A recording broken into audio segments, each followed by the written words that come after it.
जय विजय बुद्धिमान की अनोखी गुरुदक्षिणा। एक जंगल में एक आश्रम था। उसमें दो युवक तलवार से लड़ रहे थे। अन्य छात्र और आश्रम का संचालक करने वाले, छात्र को शिक्षा देने वाले आनंद महर्षि भी यह देख रहे थे। अंत में दोनों प्रतियोगी जीत गए। आनंद महर्षि ने कहा, शाबाश जय, शाबाश विजय। हमेशा की तरह कोई भी नहीं जीता और ना कोई हारा। दोनों पढ़ाई और युद्ध कला में समान रूप से प्रतिस्पर्धी कर रहे हो। तुम दोनों महाराज के बेटे हो। मैं तुम दोनों में से किसी एक को राजा बनाना चाहता हूँ, लेकिन तुम्हारा क्या करना है बुद्धिमान? दूसरे छात्र से पूछा। बुद्धिमान को युद्ध कला से ज्यादा सामान्य शिक्षा में रुचि थी। अगर हम अतीत में जाते हैं तो राजा विक्रम सिंह वर्मा कुंतली साम्राज्य पर शासन करते थे। चेतन वर्मा उनके मंत्री के रूप में काम करते थे। जब महाराज को काफी समय तक कोई संतान नहीं हुई तो उन्होंने शासन में रुचि खो दी और हमेशा दुखी रहने लगे। यह देखकर चेतन वर्मा ने सोचा, अगर महाराज इस तरह शासन में रुचि खो देंगे तो शत्रु बलवान हो जाएंगे और राज्य हाथ से निकल जाएगा। यह देश के लिए अच्छा नहीं है। मेरी भी कोई संतान नहीं है, लेकिन क्या मैं अपना कर्तव्य छोड़ दिया? मुझे तुरंत आनंद महर्षि से मिलना चाहिए। ऐसा कहकर वो सीधे आनंद महर्षि के पास गए और उन्होंने उन्हें सब कुछ बताया। उन्होंने कहा, गुरुदेव, महाराज के शासन में रुचि दिन ब दिन कम होती जा रही है। पहले वह रोजाना राजमहल में सभाएं आयोजित करते थे, देश की समस्याओं को समझते थे और उन्हें हल करने पर चर्चा करते थे, लेकिन आजकल वह सभा के नाम पर ही मना कर देते हैं। अगर उनका ऐसा ही हाल रहा तो राज्य का क्या होगा, ये आपको पता ही है ना। मुझे पता है कि आप इसका एक अच्छा समाधान बता सकते हैं, इसलिए मैं आपके पास आया हूँ गुरुदेव। ऐसा कहा महर्षि। महामंत्री जी, महाराज संतानहीन से दुखी है। यह किसी के लिए भी अच्छा नहीं है। फिर भी आप चिंता न करें, मेरे पास उनके दुख को दूर करने का उपाय है। कहते ही महामंत्री ने कहा, यह सच है गुरुदेव, मुझे पता था आप निश्चित रूप से कोई अच्छी सलाह देंगे। हम मुश्किल में होते हैं तभी तो आपके पास आते हैं। आखिर वो मदद क्या है गुरुजी? ऐसा कहते हैं। आनंद महर्षि ने हंसकर कहा, आप मुझे इतना सम्मान दे रहे हो, इसके लिए धन्यवाद। अगर महाराज पुत्र कामेष्टि यज्ञ करते हैं तो उन्हें निश्चित रूप से संतान की प्राप्ति होगी। न केवल उन्हें बल्कि इस यज्ञ में भाग लेने वाले सभी निसंतान लोगों को संतान का सुख मिलेगा। ऐसा कहा। जैसे ही उन्होंने कहा, राजा विक्रम सिंह ने देश विदेश से महान पंडितों को बुलवाकर पुत्र कामेष्टि यज्ञ करवाया। इससे 1 साल के भीतर में ही महारानी गर्भवती हो गई। इतना ही नहीं, चेतन वर्मा की पत्नी भी गर्भवती हो गई। महाराज ने 2 पुत्रों का जन्म दिया, जबकि चेतन वर्मा की पत्नी ने एक ही पुत्र को जन्म दिया। महाराज ने अपने बेटों का नाम जय वर्मा और विजय वर्मा रखा, जबकि महामंत्री ने अपने बेटे का नाम बुद्धिमान रखा था। 5 साल बीत गए। एक दिन चेतन वर्मा ने कहा, अरे महाराज, बच्चे बड़े हो रहे हैं, अब उन्हें शिक्षा दिलाने का समय आ गया है। मेरा विचार है हम अपने बेटों को आनंद महर्षि के आश्रम में भेजना चाहिए और उन्हें वहाँ सभी विद्याएं सिखानी चाहिए। आप क्या सोचते हो महाराज? ऐसा कहते ही महाराज ने जवाब दिया, मैं भी यही सोच रहा हूँ। मेरे पिताजी ने मुझे वहीं दाखिला दिलाया था। अपने महान गुरु से शिक्षा प्राप्त करना हमारे बच्चों का सौभाग्य समझना चाहिए। मैं अपने बच्चों के साथ साथ आपके बेटे का भी दाखिला दिलवाता हूँ। तीनों मिलकर विद्या ग्रहण करेंगे। ऐसा कहता है। अब वर्तमान में आते हुए जहाँ जय और विजय हर विद्या में प्रतिस्पर्धी कर रहे थे, वही बुद्धिमान केवल पढ़ाई पर ध्यान देता था। उनकी शिक्षा पूरी होने का समय नजदीक आ रहा था। एक दिन महामंत्री चेतन वर्मा आनंद महर्षि से मिलकर महाराज की बात बताई और चले गए।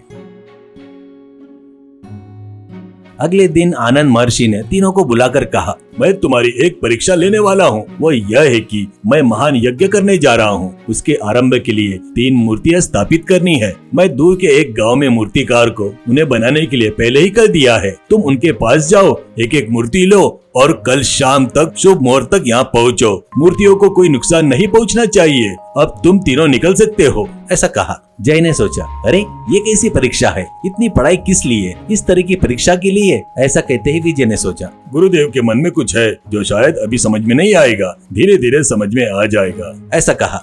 लेकिन बुद्धिमान सोच में पड़ गया। तीनों घोड़े पर सवार होकर मूर्तिकार के गांव की ओर निकल पड़े। उनके गांव पहुंचने से पहले ही रात हो गई। जय ने कहा, काफी देर हो चुकी है, रात में यात्रा करना ठीक नहीं। रात भर यहीं विश्राम करते हैं और सुबह निकलेंगे। ऐसा कहते ही इस तरह सभी ने रात में जंगल में विश्राम किया।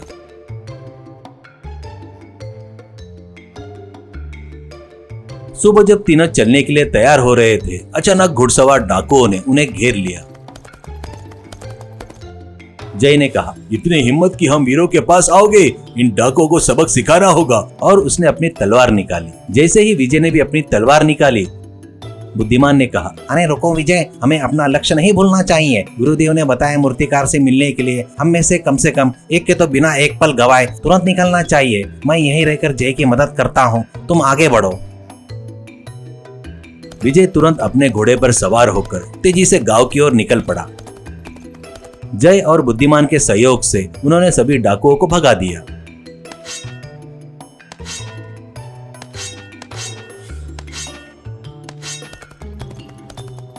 यह देखकर कुछ ग्रामीण जय की प्रशंसा करने लगे, जिससे जय गर्व महसूस करने लगा। एक ग्रामीण ने कहा, महोदय, आप बहुत महान योद्धा लगते हो। अगर आप सहमति दो तो हम आपको पास के हमारे गांव में ले जाकर सम्मानित करेंगे। आप क्या कहते हो? ऐसा कहा। यह सुनकर जय ने हाँ कह दिया और उनके साथ जाने ही वाला था तो बुद्धिमान ने कहा, अरे रुको जय, यह सम्मान का समय नहीं है। क्या तुम गुरुदेव द्वारा बताए गए कार्य को भूल गए? चलो चलते हैं। ऐसा कहते ही तब जय वास्तविकता में आया और कहा, तुम ठीक कह रहे हो, तुमने सही समय पर याद दिलाया। मेरे पास अभी सम्मान लेने का समय नहीं है, मुझे एक काम के लिए जाना है। ऐसा उसने गांव वालों को बताया और चल पड़े।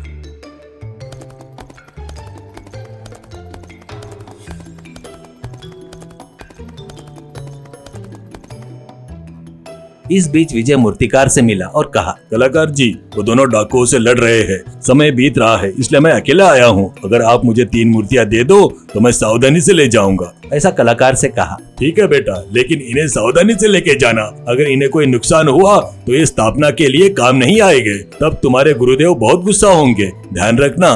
कहकर मूर्तियाँ विजय को सौंप दी। इस तरह विजय तीनों मूर्तियों को लेकर वापिस चल पड़ा।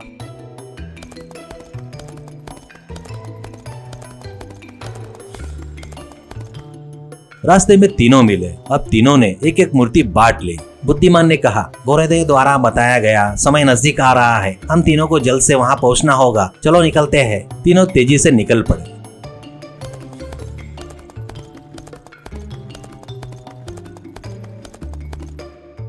रास्ते में एक जगह पर एक अंधा बूढ़ा आदमी खड़ा था। तभी दूर से एक रथ तेजी से उनकी ओर आ रहा था। उसमें कोई भी नहीं था। शायद घोड़े किसी चीज से डरकर भाग रहे थे। यह देखकर जय ने सोचा, अगर मैं इन्हें अभी बचाने का काम किया तो देर हो जाएगी। तब मैं गुरुदेव द्वारा रखी गई प्रतियोगिता जीत नहीं पाऊंगा। मेरे लिए वह प्रतियोगिता ही अब सबसे महत्वपूर्ण है। ऐसा कहकर उसने तेजी से आगे बढ़ना शुरू किया। बुद्धिमान ने विजय की ओर सहानुभूति से देखा और आगे बढ़ गया।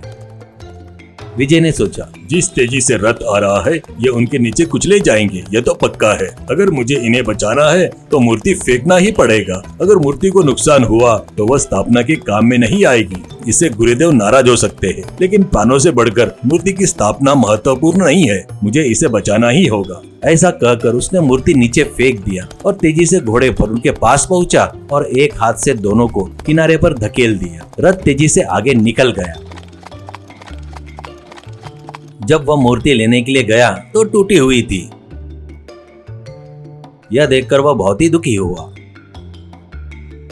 इस बीच एक ग्रामीण ने बूढ़े को बताया कि कैसे वो बच गया है।